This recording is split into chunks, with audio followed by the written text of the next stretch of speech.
Today we talk about how can you figure out the solution or know how you can do that in your app. So you just follow these ways, then it's going to work with you. All you have to do, you just go down, click here on more down here. When you just click here on more here, then it's going to take you to this list. It's going to show for you like this. You click here on configuration.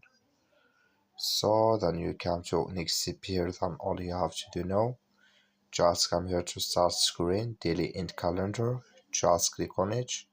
And here can you select it to daily here. So then it's going to show for you in daily like this here on your app.